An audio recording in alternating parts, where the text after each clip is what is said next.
মুক্তিযুদ্ধের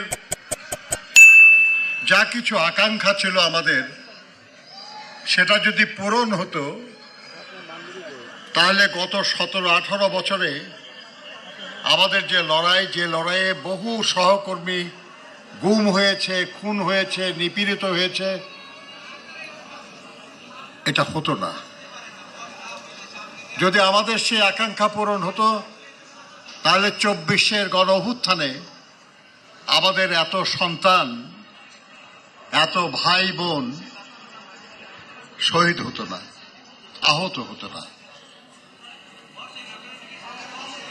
কাজেই 24-এর যে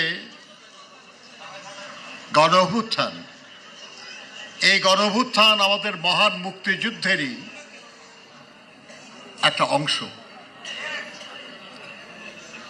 আর সে কারণে আমরা একটু আগে পাশে বসে কথা বলছিলাম, আপনাদের আক্ষেপের কথা শুনে, আপনাদের কষ্টের কথা শুনে, আপনাদের অনেকের চোখের পানি দেখে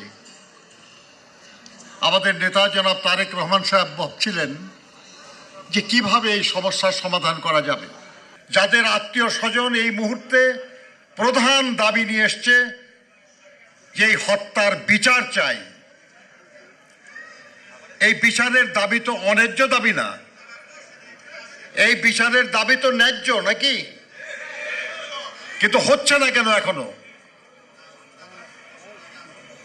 উনি ভাবছেন যে কেন আমরা এই সব শহীদ পরিবারের যারা যোগ্য মানুষ আছে তাদেরকেই কেন আমরা দায়িত্ব দিই না, যা আপনারা তাদের সুবিচারের জন্য যা কিছু করা দরকার আপনারা করবেন, সরকার আপনাদেরকে সহযোগিতা করবে।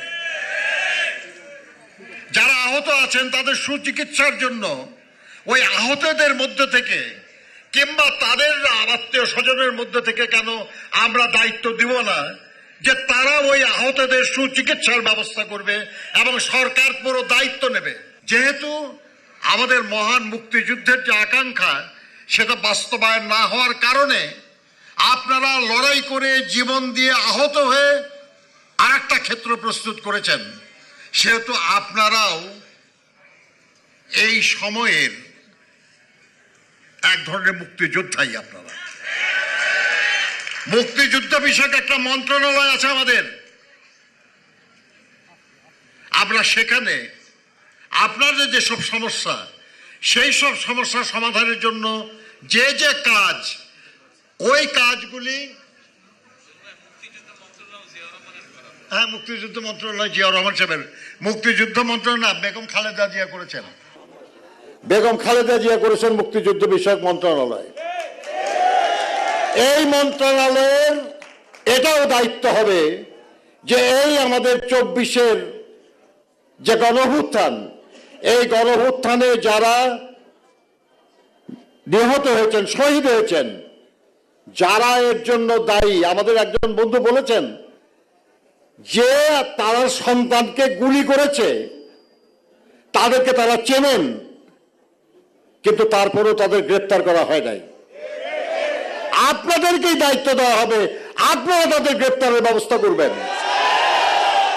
আপনাদেরকেই দায়িত্ব দেওয়া হবে, আপনারা তাদের সুবিচারের ব্যবস্থা করবেন।